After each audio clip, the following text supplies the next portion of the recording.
Welcome to Tour for Diversity's Road to Residency. This is the Emergency Medicine Breakout. I am Dr. Italo Brown, your moderator today. I've been rocking with Tour for Diversity, honestly, since I want to say maybe 2013, 2014. And I am privileged today to be hosting an entire panel full of rock stars in the emergency medicine space. First, I want to give a big shout out to Cameron Matthews and Alden Landry, both who are the founders, the co-founders of Tour for Diversity in Medicine. Now, for those of you who have joined us and don't really know what Tour for Diversity in Medicine is, essentially what we've been doing for many, many years, I want to say up to over a decade, almost 12 years now, not sure, but essentially have been serving as a resource for people who are trying to go into the health careers and health professions. Now, this session is for people who are already in medical school, who've decided that they want to go into emergency medicine.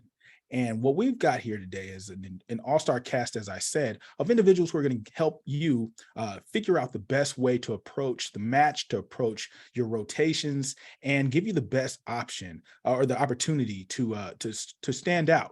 So I'm going to go ahead and let every single person here give an introduction, and I'll go from my left all the way to right. So starting with my friend who I just missed paths with, Joel Moll. What's going on?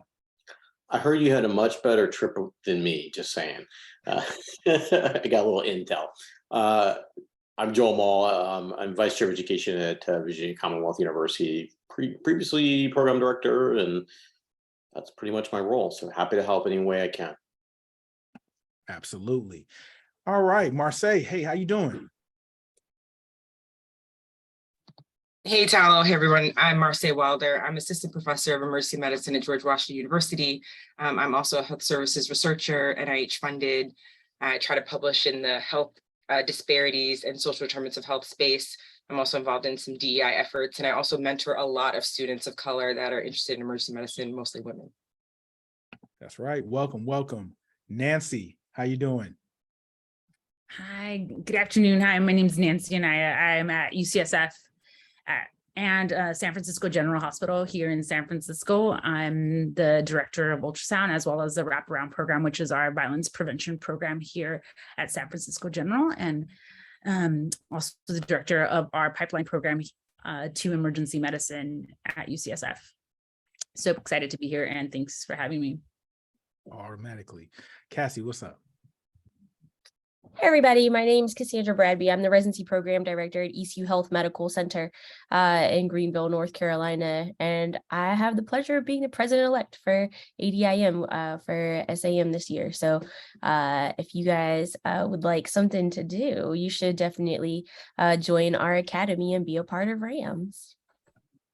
Excellent plug, right on time. And the outgoing president who is a part of the panel now, Alden, go ahead and bless us with some words. It is so good to be here in this space. Congratulations to everybody who is joining us as you are about to embark on a wonderful time as you make that transition from student to trainee. So glad to be here representing Tour for Diversity, SAM, ADIM, all those abbreviations, but most importantly, emergency medicine, the best specialty there could ever be. So I'm excited to be here with so many of my friends I see across the screen, and just looking forward to answering all the questions for any trainee, any students that are here for your next step in your progress towards becoming an emergency medicine physician. I want to give you a quick second to speak on Tour for Diversity. I made a quick blurb about it earlier, but I would love for you to, as a co-founder, to give it some justice. Thank you for that, Italo. One of the things that when we originally developed Tour for Diversity in Medicine is we recognized that there was a need to provide information for students coming from historically disadvantaged, marginalized backgrounds, underrepresented in medicine, individuals to pursue a career in the health professions. And we recognized that using traditional models of content delivery was not going to be the way to reach everybody. We were blessed to get some funding to do our our in-person tour for diversity in medicine, where we really targeted those college students who wanted to become doctors and dentists and other health professionals. But we recognized the need for that longitudinal engagement with folks to help them to make that transition from undergraduate student to medical or dental or pharmacy student or whatever health profession that the student may go into. And then for those in medicine, whether it be osteopathic or allopathic medicine, making that transition to trainee, and then even beyond with some of the other work that we're doing. So partnering with the SNMA and LMSA is a natural partnership. When Dr. Matthews and I came up with the Tour for Diversity in Medicine, we were both serving on the board of the Tour for, of SNMA, and it just only makes sense that we're doing this in partnership with SNMA and LMSA to think about how we can help those students who got into medical school now exit and be successful as they make that transition to going on to residency. Absolutely. And, you know, this is a critical juncture. I didn't give my introduction. I'm Italo Brown, assistant professor of emergency medicine at Stanford. I also did fellowship in social emergency medicine for folks who are interested in that as well. I know that's a little bit down the line. And again, I am at least 5 tours deep for Tour for Diversity at this point. All right, so let's just go ahead and get into it. I know, as I said, most of the folks who are here today are eager to know what they can do to stand out. Like that seems to be the number one thing that's on people's minds. Like while I'm on these rotations, what can I do to stand out as an applicant? So I'm going to go ahead and start. I have Nancy on my screen, so I'm gonna just let you go ahead and rock for a little bit. My request for the panel is to try to keep your responses to about 2 minutes, maybe a little bit more if you're super passionate about it. All right, feel free to answer. So I guess if we want to start out like on your rotation, something that's been helpful for me that makes people stand out is when you kind of think like, you know, long-term with your patients. And it's been really helpful, right? Like act like an intern, meaning like think about right away. Are they coming home? Are they staying home? Or going home, staying here in the emergency department? And what are our barriers, right? Here, and like many emergency departments, we deal with a lot of like social issues. So even presenting some like social obstacles to getting those people home right away has made students to me stand out a lot and really show me that they're thinking about, okay, like next steps forward, not even like your differential, but it's like, how are we gonna make a disposition for these patients has been really helpful. Whether you're like, you know, as myself, when I was applying, I would always say, hey, you need to be more confident. It's not even about confidence, it's just being yourself, but making yourself more than just a student and thinking and owning your patient and saying, hey, you know what, I'm gonna act like a resident, like I'm making this disposition has been really helpful. Big facts, big facts. I hope those that are here are writing these things down. Joel, I'm going to give you a chance to go ahead and chime in on this. Yeah, I think it's really incredibly important. I mean, participate at, you know, like you own your patients. I fully agree with that. I can't emphasize that enough. The other thing is, especially if you're at a away rotation, but even at your home rotation, you know, do this stuff, you know, get to know people, right? I mean, so if there's a journal club and, you know, go and attend the journal club and talk to people, because you're going to get an amazing amount of information from doing that. And they'll get to know you and they'll get to know you outside of that environment. And that's a lot of something that you can do to kind of help you evaluate the program and help the program to kind of get to know you as an individual. Because I think that's incredibly important for everyone to do that. And that's something that I know I always look for when as a program director is, you know, are you owning your patients? Do you have that nth degree? Do you care about them? Do you care about what happens to them?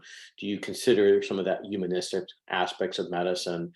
And then in addition to that, you know, again, just being somebody that, you know, is part of the team and wants to be part of the team, is engaged. Alden, go for it. You know, the one thing I want to throw in here is we always think about standing out when it comes to patient care. And I think that is very much an important aspect of it. And if you think about a lot of the evaluation components of a SLO, it really does reflect on your patient care. However, one place that students have a chance to stand out that they may not take advantage of are those times when you may be doing SIM or individual interactions with faculty, whether it be a skill building session, or when you're working just with your cohort of students that are rotating with you. If you want to stand out amongst your peers, that is a great time to do so, because oftentimes those individuals that are running the sim lab, that are doing those didactics that are specific for the medical students, are also going to be the ones that are going to be evaluating you. And so if you can stand out in those situations, it also just adds to that opportunity for you to make yourself, an exemplar or standout. In addition to all the excellence that you should try and demonstrate during your clinical shifts. I'm going to give, I know Marseille is here, and then I'm going to finish with Cassie, because I know that you might have an entire different set of things as a program director. Marseille, go ahead. Everyone's giving you some really good do's. I'm not going to repeat them. I'm going to give you some don'ts, how to not stand out. So don't be that student on your phone. I don't care if you need to look it up to date. Find the desktop that you're working on, that you are getting labs and looking at imaging for, and look up the case on the desktop, because to me, you're just that student on your phone. I don't know that you're on up to date. Don't be idle. I'm sorry, the attending, the residents, we are busting our tails in the ER. We are so busy. And it kind of looks bad if the medical student's just like sitting around tapping their thumbs. That patient you own, see where transport is. If transport's not around, push them to x-ray. You know that has to be done. You know the things that have to be done for them. If you see that they haven't gotten their labs drawn yet, go over and ask the nurse, hey, do you mind if I help you try to work on an IV? I've never done one before. Would you mind teaching me? Nurses love that, right? Be a part of the team, but be noticeably busy. And especially, unfortunately, and this is just the truth, it gets reflected very easily when you're the student of color that isn't busy. Somehow it just translates much easier that you are idle when other people are not. So these are some of the don'ts.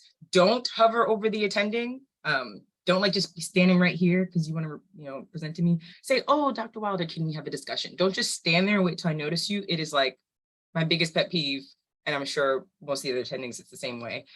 We are not like, in a hierarchical kind of space. That's why I love emergency medicine. It's one of the specialties where you work right alongside the attending. We're not like surgeons where you're not allowed to talk to the attending or the chief. You can only talk to the intern and only the intern talks to the students. We're not like that, right? So just come and talk to us, but don't hover. So those are some of the don'ts, because I don't want you to stand out in those negative ways. And then I'll turn it over to Cassie. I'm really glad that you said that, Dr. Wilder, because I was like, I can think of plenty of ways for you to stand out that you actually don't want to do. Some other things that I'd like to add to that list is, like, if the clerkship coordinator emails you about anything and needs you to respond to it, please do that. Don't upset them. Don't upset the clerkship director. Don't upset the residency coordinator. Like, they are not the help. They make the things work. Okay. So like, don't get it twisted. If our residency coordinator says they don't like you, like, that's it. I can't do anything else. So make sure that, you're nice to everybody. Like, when you're on your away rotation, like, I know that you're out to get an interview, but really your away rotation is a month-long interview. Like, when we interview you for residency, like at your formal interview, like, we've already decided if we like you or not by then. Let's just all be real about that. So make sure that, you're leaving a good impression, that folks felt like you're helpful, you care about people, you were nice to everybody, like those type things. And I know that sounds real simple, but you'd be surprised at how people can inadvertently mess that up. I'd also say, like, you have to start getting into the mindset of being the doctor. So when you give your presentation does not stop at the physical exam. Like, I need to know your assessment and plan. It can legit be dead wrong. That's okay. But you have to have a plan so that we can actually talk about why your plan could be improved. Maybe not why it's wrong, but what we can do to make it better. Because that's the learning opportunity, right? Like, if you have no plan, then I have nowhere to start with, and you just get a lecture, and nobody wants that. I don't want to give it, and you don't want to hear it. So I would say, be the doctor, reassess the patients, update the patients. And if you're really good, know all the things about the patients before I do. Like, if you can tell me the lab results before I saw them, like, trust me, I will be impressed, because it's hard to do that. So, like, circle back, follow up on things, let the patients know what's going on. If you have any questions, let us know before you tell the patient what you think is going on. Those kinds of things. And not only will the patients love you, but the team will really appreciate the help, because you have elevated the level of care that the team can provide by being there. So No, I agree with everything that the panel has said here. And, you know, it's weird when you're in this role as an attending. You're like, I remember what it was like to be a fourth year student and going on these rotations and being nervous. In fact, there are people on this panel who I called and I was like, I don't know what I'm doing. So I definitely think that this is landing well. And I want to go back to that time for everyone here. Like when you were a fourth year student and you had that anxiety, you know, what were some of the things that you would do to make sure that you could stay on track with this application process? Because right around now is when everybody's talking to you and you're hearing stories and you're like, do this, do that. So what do you do to filter out that noise? Like how did you approach this time when you were a fourth year student? I see some head nods. I'm gonna go start with Marseille because I see the nod was fierce. So I had an amazing mentor. And so I felt like, and this is why, you know, Tour for Diversity exists, and this is why we hope to be in mentorship space. But I had someone who was my rock, who was able to guide me through all of the steps where I felt nervous, who was able to encourage me that my scores were great, who was able to encourage me about my, you know, my letters. And so I was able to filter out the noise of other people being nervous and people saying, oh, well, maybe we wouldn't match, you know, because I had that steadfast hand I was holding on to. Which is what I try to do to some of my students. And so I do think mentorship is important. I think it's important to latch yourself to someone who's gone through this, you know, who has been here before, who can calm your fears, who can talk to you reasonably about little hiccups that you've experienced along the way, who can reassure you, or who can be real with you and say, this is going to be an issue. Let's figure out a way to circle around it. So in my going back to fourth year Marseille, it's so funny because I interviewed with Dr. Landry in 2013. I think 2013. And I remember being so nervous about that interview. And he was amazing. But I talked to my mentor before that interview. I'm like, this is a big interview, you know? And so I think mentorship really helps to help you filter out that noise because you've never been here before. And even in the next step as an intern, you will have never been there before. You are walking through doors you've never walked through before. And I think it's important to talk to people who have already walked through those doors who can help you feel better about each step. I agree. This is open to the panel. If anyone else wants to jump in on that question, go right ahead. I think what's helpful for me during that time is, you know, yes, I was super nervous and there were so many people going into emergency. I came from an institution where there wasn't that many POCs going into emergency medicine. I didn't have like someone in emergency medicine to really guide me, like Dr. Marshall. So one thing that I had to do was I had to block out the noise and not compare myself to my like white counterparts. Like I'm not like them. I'm not the same. I have different struggles and really believe in like my passion and why I was going into emergency medicine. And you know, I would have conversations with other people that I felt had like similar struggles and journeys and like to motivate ourselves. But I was wise about like the community that I was surrounding myself during that time because we were so different and that noise was getting to me and it was going to show. And number two, because I didn't have maybe those mentors in emergency medicine at that time, I did things like this. And afterwards, I would reach out like personally and be like, look, I don't have a mentor. Would you mind like doing a mock interview to me? And a lot of us in this space are willing to do those kind of things. If we get like just like really nice and respectful email, we're busy, but I think we are passionate to reaching out and giving that. So that's something that I would do if you don't have those mentors already, and it's not too late to reach out to people to like get a little tips like during this process. So I just want to jump in, number one, because Dr. Wilder just made me feel old. So I'm just going to roll with that. How do you think I feel? I'm just saying. Yeah, Dr. Moll, you and I, you know, I may have a year or two on you, but anyway. So I want to hop in because Dr. Wilder pointed out some don'ts to do on for standing out. I will point out to a don't because I think the mentorship is the must do in all of this. But the don't is not to get on these online forums. I won't name them, but you all know what they are as students who are doctors trying to network. You know what those forums are. Don't get on there and look at those forums and think that that is the end all be all for the ins and outs of the application process, matching process to residency. Oftentimes those places are fraught with misinformation and disgruntled individuals that are sharing things to undermine others in particular for their own advantage. So if you're going to use those resources, you need to take everything you read with a grain of salt. And the reality is you need to come to trusted resources like SNMA, LMSA, Tour for Diversity, and then the mentors that you have and organizations like what Dr. Bradby was recommending, which is ADIEM, which Joel, Cass, and I have all held leadership roles in, because this is a place where we are going to offer you unfettered, honest advice in order to help you to move forward, because we want you to match, and we want you to match in a place that is the best for you. So just be careful of those forums, especially where people can stay anonymous and potentially lead you astray. Yeah, and I would just add really quickly, I mean, we talk about mentor, but the key thing is mentors. Make sure you get lots of mentors. You can never have enough, take it from different people's backgrounds, experiences, ask around, talk about, I mean, you're going to be at institutions, you're going to rotate institutions where, I mean, you're connected. It's like, the 6 degrees of separation or whatever, it becomes like 0, right?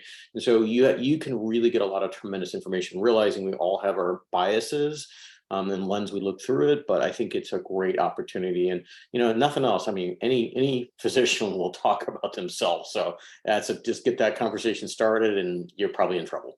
But anyway, I'm going to take a little different spin on that. Like, I went to Meharry, I didn't have any advisors for emergency medicine. We were like a level nothing emergency department, like a glorified urgent care at best. And we only had 2 weeks of emergency medicine during our surgery rotation. So it wasn't, and nobody actually got a lot of time there regardless, even if you got that 2 weeks. So I went into my first away rotation having no idea what the heck I was doing, like zero clue other than whatever I read on the internet and what was in books. But I will also tell you that like I did well on like my home rotations in terms of like surgery and medicine and those type things, pediatrics.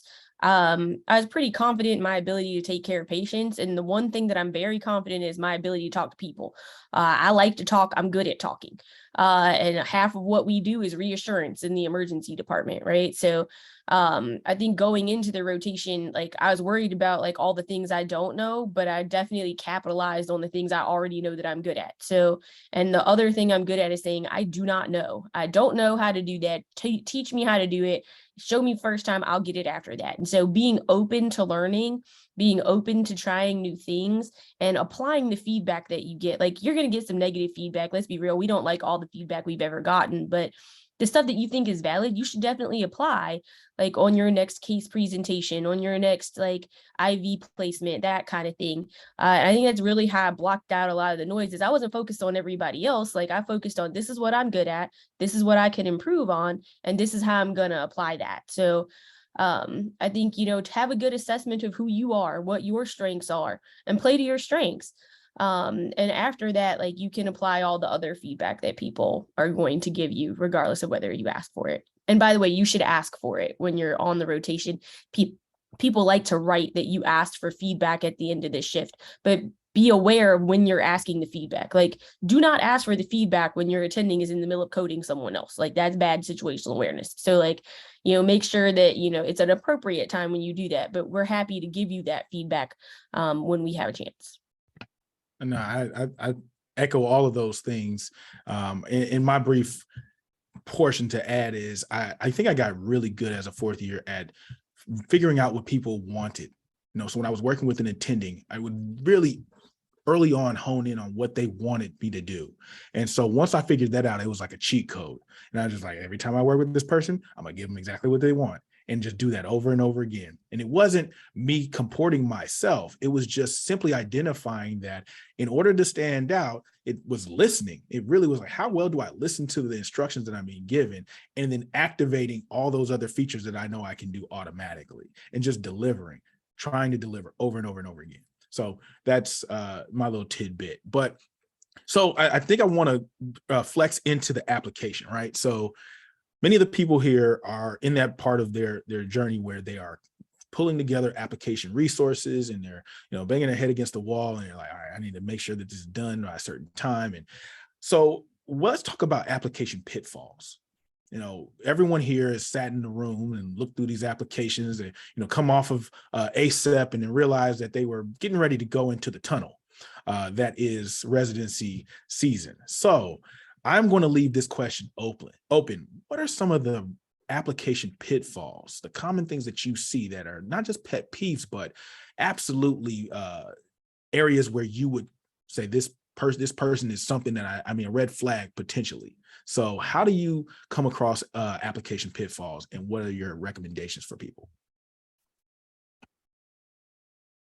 I can pick somebody. I'll start with Alden.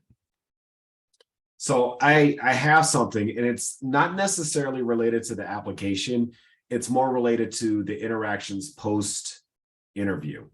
And I know that this is often a gray area for a trainee or for students as to, do I send an email? Do I send a handwritten note?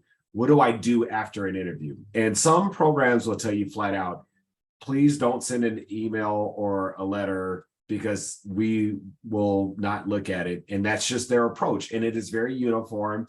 And they just state that up front. Other places leave it open. And there's some places where they actually like it. And they like to hear that, thank you, but then also that you thought highly of the program and you're going to rank them highly, yada, yada, yada. The one area I would caution students that is a huge pitfall, red flag, will make you fall off that rank list, is when you send that email, and let's say you send it to my program, Harvard Emergency Medicine Residency Program, Beth Israel Deaconess Medical Center, and you send it to the program director, my wonderful friend and colleague, Dr. Leslie Bolello, and you talk about how amazing her residency program is. And then at the very end, you say, and I would love to match at Brody Emergency Medicine with you. And so you just wasted a wonderful opportunity. And you have now shown our program and Dr. Bolello, who's our residency director, that while you may be saying all these wonderful things about our program, your heart and soul really lies with Dr. Bradby's program down there at ECU. So when you send those emails, you better be very careful to make sure that you know which program you are sending it to. And I'm saying this, and I know we're joking right now, but this happened. I saw this, and it happens frequently. And I'm sure our program directors that are on this panel can speak to this even more. Multiple times a year. And it's not even so much that I think, okay, maybe your heart and soul is of somebody else, but it makes you kind of look sloppy. And so you just want to be very careful about it. That's all. I mean, put your best face forward electronically as well as everything else. I actually had somebody send an email that's like, to whom it may concern, I am very interested in your residency program, blah, insert whatever other generic thing here. And that's well and good, but like, to whom it may concern makes me know that we cut and pasted this email to every single program director in the country. At no point did it address my own program or me for that matter. So it's kind of like, well, I mean, this person's not really interested in coming here at all. And so, that is a red flag. I will remember that person's name like forever. But I think like one of the things that I would say, as a red flag, like other than that would be aware of like situational awareness is a big thing in the emergency department. You can have situational awareness like via email too. So like if you send me like 16 emails prior to the interview and we don't have an established like mentor relationship, or like if I know you, fine, whatever. But if we don't know one another, that feels weird. Like it feels very awkward. And it makes me wonder how this is going to feel if you come here. So I think, keep it cordial, professional, state your piece and move on. And if we're going to answer, we're going to answer. And sometimes the answer is, hey, thank you for your email. Look forward to your application. Don't take that negatively.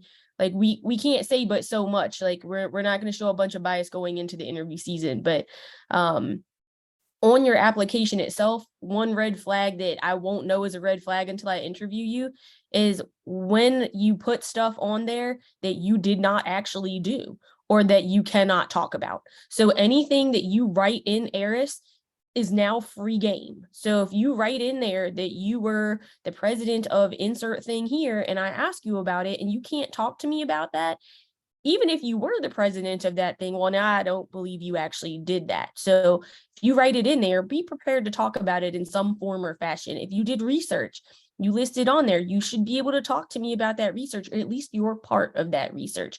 So if you hated it and you know that talking about it is going to bring you to tears, don't write about that in your application. When you're writing your personal statement, don't write things that are going to traumatize you on repeat if anybody asks you about it. No one wants you to come to the interview day in tears. And I certainly don't want you to do that 20 times in 3 months. So make sure that whatever you're putting in ERIS is something that you'd be willing to talk about, that you can talk about without hurting yourself as well. Quality insight there. Anyone else want to chime in? So a version of what Alden said real quick is that if you do send out, mass emails to people and you try to make it look personalized and stuff like that, you're going to trip and fall down when the fonts don't match. So if you're doing that, just highlight it, make sure it's the same font and the same size, and then send it off that way. Because I can't tell you how that step would have, that is the biggest mistake I see in communication by not every single year. Yeah, listen, these are cheat codes. I would application pitfall, which is really just knowing people. When you ask a letter writer, this is outside of your SLOs, if you're going to get a narrative letter, ask them if they're willing to write you a strong letter of recommendation and give them an out. Say, would you be willing to write me a strong letter of recommendation? And if you can, I totally understand. Thank you so much. I'm just asking if you can. Give them an out, because some people may say, oh, you know what? I'm so busy. I don't have the bandwidth. Thank you very much, because they don't feel like they can write you a strong letter. But don't just ask anyone, because a mediocre letter is like awful. It makes me think, number one, either you can't read people and you don't know that you shouldn't have asked that person for a letter, or you are mediocre, and neither one of those are good things, right? And so try to make sure that you get strong letters of recommendation from your letter writers, or else it's a waste of an ERS space. I like it. That's good information. I wanted to move to another question. All right. So we mentioned earlier about what's considered to be orphan schools. I don't like that phrase because it kind of disparages the institutions, but many of our HBCUs don't have an inherent EM program attached to it. And most of the experiences are proxy experiences where you're going somewhere else and learning what that's like, and then applying that to your cycle of applications. So are there ways for students who are in this position, like what advisement do you all give to students who are in this position or who might be from an institution, even not just HBCUs, because this is even the case for our Caribbean schools as well, right? So what kind of advisement do you offer for those?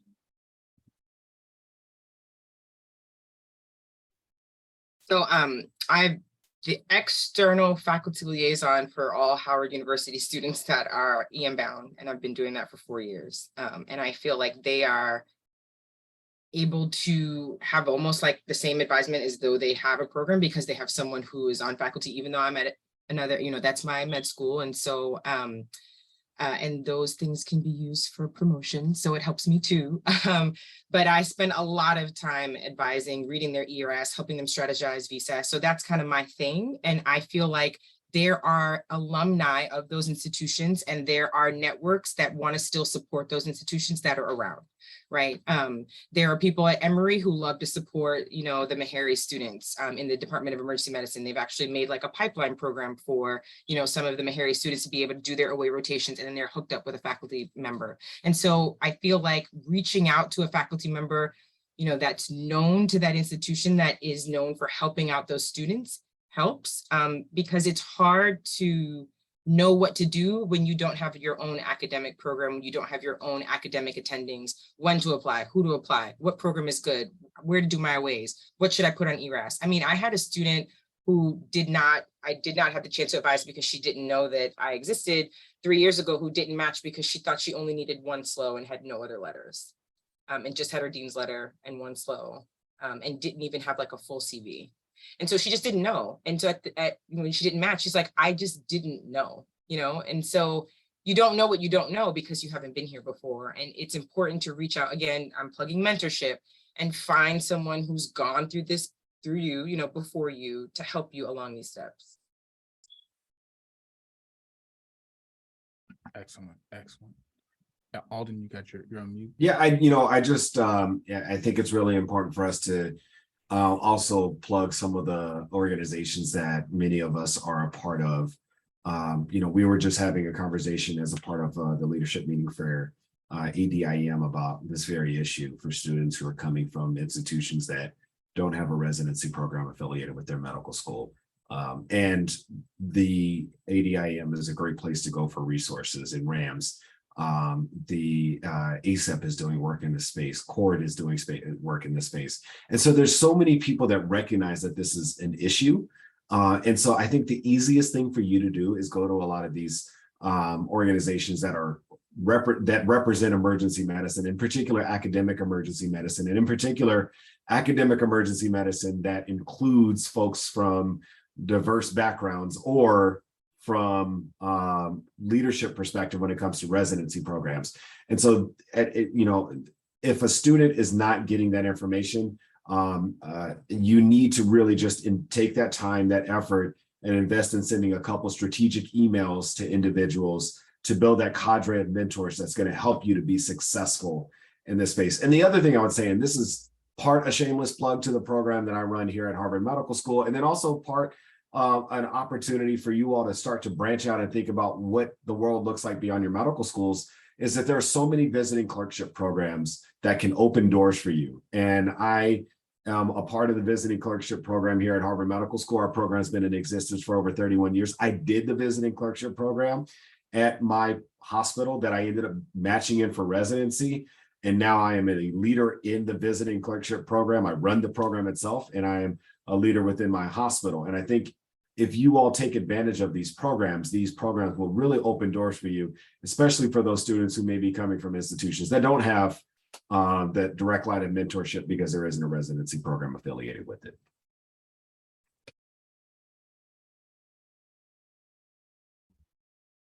I want to just jump on that. I think even just like looking at the institutions that we come from and saying, hey, like obviously they have leaders who want to promote diversity because they're on this panel, and that's already like, provide some sort of comfort and like connection, is reaching out to every one of our programs and be like, hey, I come from this institution. I saw you on this webinar. What programs do you have for URM students? Is there people that you would love to connect me if you're too busy, as or other like type of mentorship or programs or things like that? That's even just a simple way, if you join these different types of webinars, that you already know, hey, these programs are like not only talking it, but they're walking it. They actually, it's not just a label that they're putting on their website, since everybody now is talking about like diversity, equity, and inclusion. But they have faculty that are spending their evenings like for free doing this. So I know that this is legit. Actually, I got it. I like it. So we've got a couple of questions, y'all. They're starting to emerge in the Q&A. So I will pose the question and feel free to drop in your answers. I saw one earlier, and this I thought was a very interesting question. Essentially is asking about if it's okay to declare that you're interested in a particular program at an end of an away rotation. What are your thoughts on that? I mean, I would hope so. I mean, that's the reason why you came to the away rotation. So, it's interesting, right? Away rotations can be a blessing and a curse. I think it's a great opportunity for you to audition for the residency program. I think it's a great opportunity for you to see the inside of the program while rotating there, and obviously to get that the realm the coin of the realm, which is that standard letter of evaluation. But after your time is over with that away rotation, oftentimes you're going to have an exit interview where they're discussing your performance and how well you did and helping you to understand what may go into that slow that's going to be read in for you. But that is a key important time for you to express your interest in the residency program.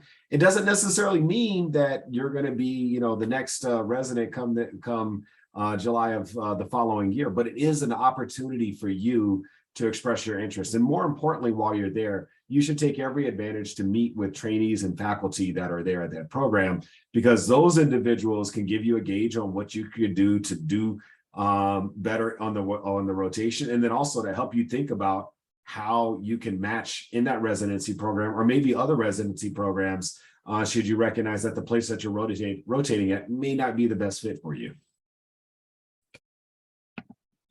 Good. There's a second question here that I thought was pretty nice about folks who may have come to the light of emergency medicine later in their time as a student. I was one of those folks as well, and I want to give the panel opportunities to talk about this. But one, is there ever too late of a time? Is there like a go no go zone in terms of when you can be an interest in this specialty? But also, is there a better way to kind of like show people that this is 100% the choice that you have made? I think for the most part, like if we're talking about like when it's too late to have made the decision, probably like September, to be honest, because you need to have a rotation in order to get a letter. So if you haven't rotated in the emergency department at a place that can write you a slow, because we have a standardized letter of evaluation in emergency medicine that is the gold standard letter of recommendation in our specialty, and everyone is expected to have at least one. I would say a lot of places prefer two. So the goal should be to have two, one from your home program and one from an away, or two aways, whichever one you require. So if you do not have that letter and you have no hope of getting that letter in like September or October, I think that would be when I would say it's probably too late, because it's going to be really hard to match without that letter.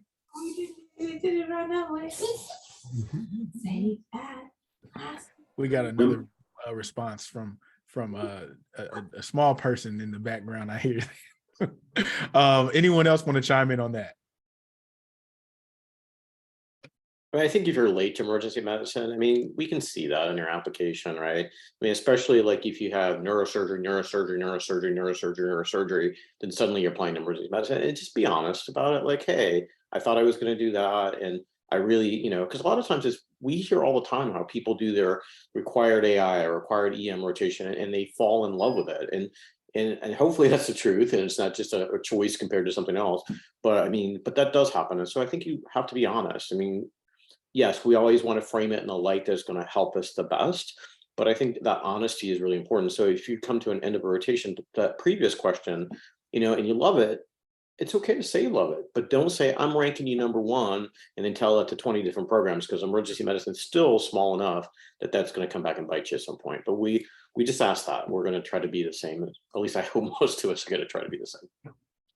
And I'll defer to Dr. Moll and Bradby on this one, but I know that it's an issue that students come up to me when it comes to the visiting clerkship program is, I'm doing my rotation September, October, and my slow won't be ready. What does that mean for my application? And my advice to them is, let the programs know, at some way that you are doing an additional rotation and that an additional slow will be added to your application when it's available. And that way, because of how important the standard letter of evaluation is for our specialty, that the program directors know, even if you are someone who they're going to offer an interview to right away, that's great. That's just something that's going to be added benefit. But if you fall into that sort of that marginal group where it's unsure whether or not you're going to get an interview, then that second slow comes in, or that slow comes into your application and may be a little bit late, it'll flag and for those program directors to go back and review it, because that could be sort of what seals the deal for you to get that offer for that interview.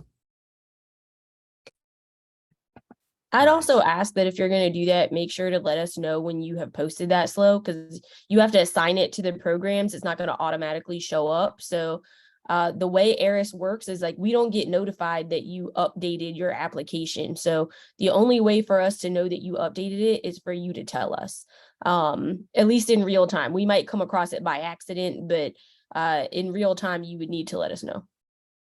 Especially if it's a slow, definitely let us know. Would one of you all mind? There's a question in the Q&A that basically says, let's say you rotated at 2 places and then you found out maybe a little late that there's a program that you're interested in and it's too late to do a rotation there. How do you kind of approach that situation? You can't rotate everywhere. So you rotate at the programs that offered you opportunities. You rotate at the places oftentimes that said yes to you the earliest, because a lot of this is, I want to secure a rotation, and then you do the rotation and you make the most of it. But on the flip side, take advantage of all the other opportunities that may come along with this interview season or this application season. And I know a lot of residency programs are doing residency showcases. We have ours on September 10th. They're doing, discussions with residents. They're doing a series of webinars.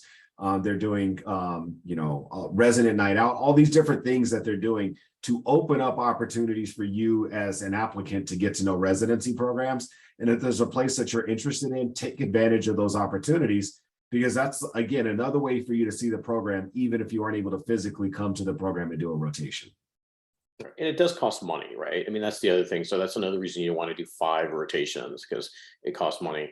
I will say, as a little caveat though, like if you've done your home and away rotation, you think you're all set, and suddenly you're like, man, I've heard about this great place, VCU. Sorry, I have to say that, VCU, not ECU, just because Alden's did such an awesome job throwing those little September 10th, and I'm like noticing he's a masterful thing here. So anyway, don't consider that you're going there necessarily for a slow.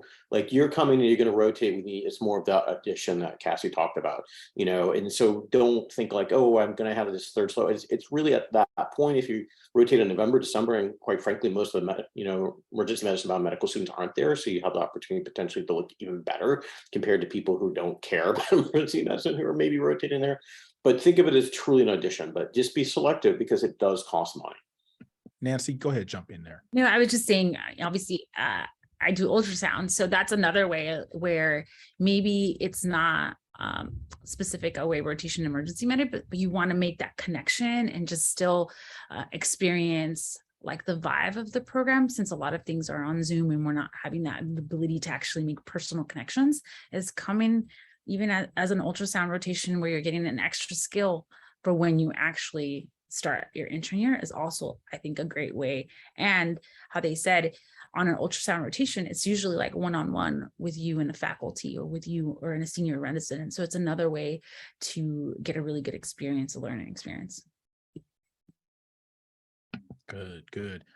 Quick question for the Tyler, may I just Go clarify? Do you think that student meant, and I think this is maybe the question, I get this question a lot from my students I mentor, do you think they meant that they have their 2 aways, they're already situated, and then the way that they really wanted comes through?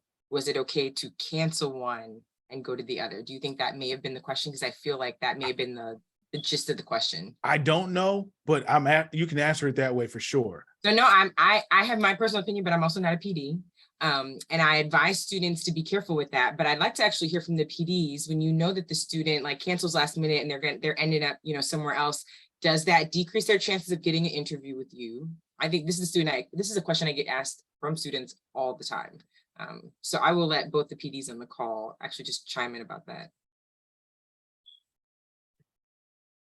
So I'm not the clerkship director. So if you canceled and you had scheduled, I honestly may never know if she doesn't mention it to me. She doesn't mention it to you. Okay. But if you canceled with like negative weeks notice, right, then she will definitely come talk to me. So I think if you are professional about it and you cancel like 4+ weeks out, and they can fill that spot with someone else, and it doesn't mess up someone else's opportunity, I don't think anyone's gonna care. But if you cancel 3 days before the rotation starts, like, that's gonna be a red flag. Yeah, we just had somebody do that to us, and it was honestly really disappointing. And not only that, they didn't notify us, they notified the school of medicine. And so the clerkship director found about it even later, and the program director who found out about it even later. And so, I mean, by the time they literally were supposed to be showing up is when we were notified by the school of medicine. So it's kind of like it just is poor form. And again, emergency medicine is a small small community. I'm not going to go badmouth anybody, and hopefully none of us would. I'm sure none of us would, but it just don't be like that, because what it does too is it locks out other opportunities for other people. Like if you cancel with a week's notice, I mean, we're probably not going to be able to get somebody to come and fill that spot, and maybe somebody really wants that spot. Yeah. And so just be fair to each other. I'm going to give a quick couple of minutes for people to talk about things about their programs, right? So I think that there's a lot of folks on right now who want to hear about the programs that you're at. And so we'll just kind of go in a little circle, and I'm gonna say, try to keep it as tight as you can. So tell us about your program, something that stands out in your opinion. And we'll start with Marseille. I see you're off. Oh man. I mean, Okay. you were already unmuted. So. Oh, I didn't even, oops, sorry, I didn't realize I was unmuted. Again, so I am faculty at George Washington University inside of Washington, D.C., a stone's throw from the Capitol building. On January 6th, that was bad, but otherwise it's very good. I love that our program has all of the subspecialties, and we have giants in our field and all of the subspecialties. One of our strongest subspecialties really is, health policy, and we are really strong in the health policy space. And so all of our residents get, a lot of advocacy work and get to work on the Hill with some of our physicians who are working on the Hill. All of us end up really immersing ourselves in social emergency medicine, leading to health policy. And, we're inside of the city, right? We're inside of the district, meeting with, senators, and we take care of senators. We work at the president's hospital, right? We staff our hospital as well as Walter Reed and all of the VAs in the city. And so you get different experiences at each of the hospitals. And I think all of the faculty are kind of on one accord about making the city and the country better and fixing some of the issues in emergency medicine. Hopefully our very own Asia Terry, who is on faculty with us, will be ACEP's next president come this October. And so, we are like a powerhouse for policy inside and outside of emergency medicine. For our residents love our program because we're pretty cohesive. We're like one big family. I know most residents and most residency programs say that, but we kind of really mean it. We hang out outside of, work together. We are very cohesive. We are a very cohesive learning environment for residents as well. And that's what I love about our program. And I will stop there. Nancy, go for it. Well, I'm at UCSF, so University of California, San Francisco, and something that I think our program has, and also just like every other one, is this combination of not only you have our county program, which is San Francisco General, one of like the last few county hospitals in the United States, but as well you got your big academic center as well as your community centers. To have this like truly balance of going back between both places, I think is something that I appreciated coming here.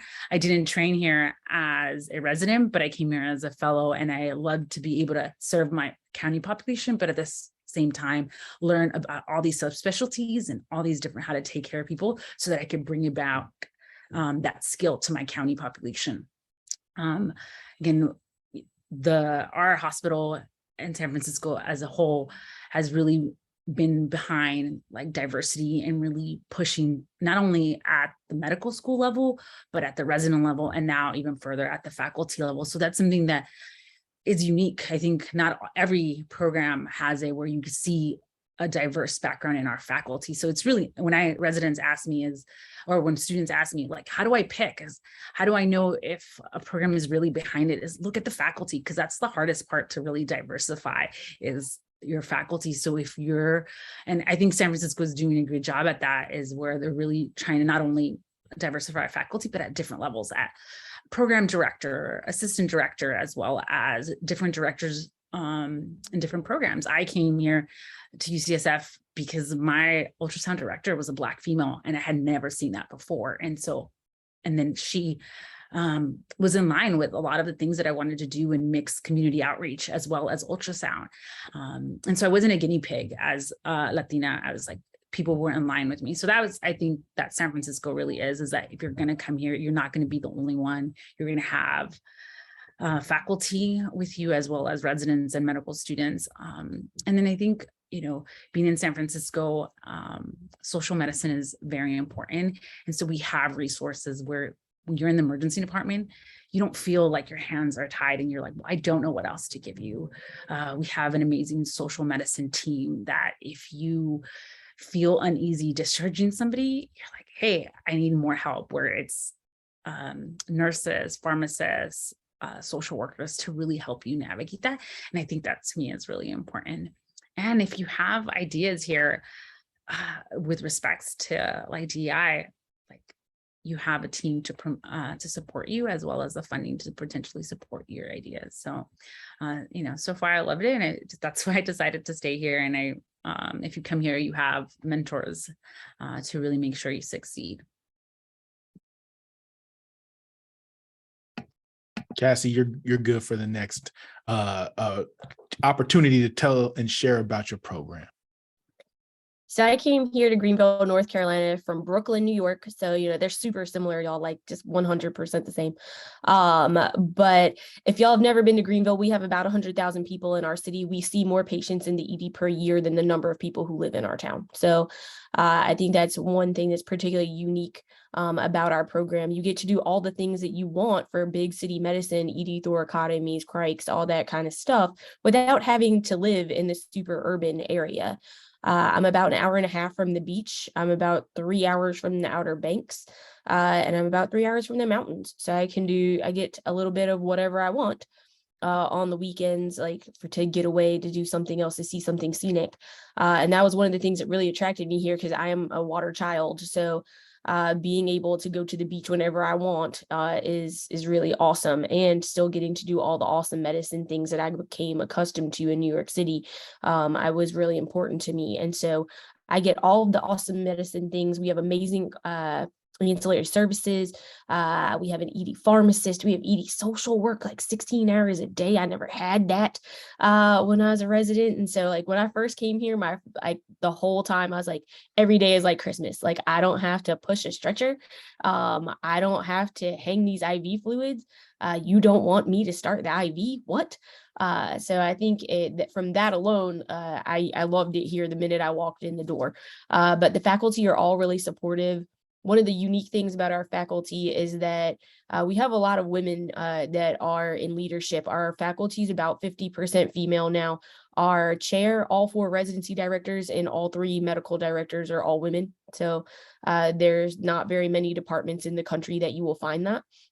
We have a very active women in medicine group, in addition to a lot of subspecialties that not everyone has. So we have 4 board certified toxicologists at our institution, and they have their own service actually. So if you have an overdose, you call our tox service. You do not call poison control. So poison control is actually on the other side of the state. So I think that's particularly cool. And we actually direct EMS for 7 counties as a department. We also are the medical directors for our air ambulance service and critical care transport service, also known as East Care. So you get some experience doing EMS throughout your 3 years of residency, because we have a longitudinal EMS curriculum as opposed to an EMS rotation. So you get to learn a lot about medical direction and things that I thought I would never have to know in life, like when the helicopter flies, when it doesn't, why it doesn't fly, and everything in between. So I think it's a great place to learn. It's a great place to train, and it's a great place to be supported while not having to deal with all the traffic that comes with living in the big city. Joel, you got it. So I'm going to hopefully keep this relatively short and sweet. Not because I need to. I could probably go on for a very long time, but what I'll say is I'm in a little different position. I transitioned out of program director after almost 8 years. And we have a new program director who's awesome and also shows the same commitment to diversity, equity, inclusion. And clearly, as vice chair, that person reports to me. So we will continue our commitment in our endeavors that we're doing. I will say, Richmond's a little different than a lot of places. Obviously, Richmond has some stigma attached to it, just to call out what it is, because there was a little thing called the original insurrection that was a few years ago down here, and so we've had to address that, and that has been a reckoning, quite frankly, that we as an institution have had to do and continue to do. And we have a very vulnerable population. We're an academic medical center. It's really taking care of a lot of marginalized and vulnerable people and groups, not only in Richmond, but throughout all the Commonwealth of Virginia and beyond, quite frankly. We get, especially with the pandemic, we got patients quite frankly, from 4 or 5 surrounding states. And it was a lot of times because we have the resources and willingness to take care of patients that a lot of people don't want to take care of. And so they come from everywhere. We do our best to take care of them. We actually are pretty well funded as far as being able to take care of people. I'm going to one up you a little bit, Cassie, and tell you we have social work 24 hours a day. But we also have the ability, we actually have patient navigators who also will get people appointments and do things like that. They're there 16 hours a day that will, really try to help with some of the social determinants of health. So the health system does, to its credit, put a lot of things into it. Not to mention, of course, we're a very busy place. We, pre-pandemic, we're over 100,000 a year, level 1 trauma center, one of the busiest trauma centers. So it's one of those things that we offer the education. I think we offer the environment, and we are truly also a family and very much care about each other. And I think any of the residents would tell you that. But feel free to chat with any of us if you have any additional questions. Always happy to do that. Sorry, that was longer than I wanted, but. No, that was perfect. And I'm going to give Alden the opportunity to speak about his program before we close out. One of the things I just want to point out is I think what you're hearing is a passion for all of our programs and appreciation for our colleagues across the board. And we've all found our home. And I think it's really important for everybody who is listening to this to think about what is going to be home for you for the next 3 or 4 years, depending on where you go for residency, because it's a huge component of your life where you're going to be. And you're going to spend so much time in the hospital and with your co-residents and with your attendings, and also with the rest of the staff in the emergency department, that it essentially becomes your home away from home. And so I think it's important when you hear us talking about us and plugging our programs and talking about how much we like it, and maybe doing the hard sell, it's because I think we found a certain level of comfort with where we're at. And I would encourage all of you to try and do the same, because I think it's really important for you to be happy in the hospital setting and with the colleagues that you're working with for the next 3 to 4 years. I'm going to make this very quick and say that one of the things that makes our program unique is that we actually have 2 affiliated residency programs with Harvard Medical School. One is a 3-year residency program based primarily out of Beth Israel Deaconess Medical Center. Then we have a combined residency program that is both at Brigham and Women's Hospital as well as Massachusetts General Hospital, and that's a 4-year residency program. Both of the programs have their own pros, and both of those programs will put you up in a position to be successful for that next step in your career. And I think one of the things that you all will need to think about, yes, you want to match and you want to be in a place where you can grow and be a competent, capable emergency medicine physician. But a savvy applicant will be thinking about what's next in their career post-residency.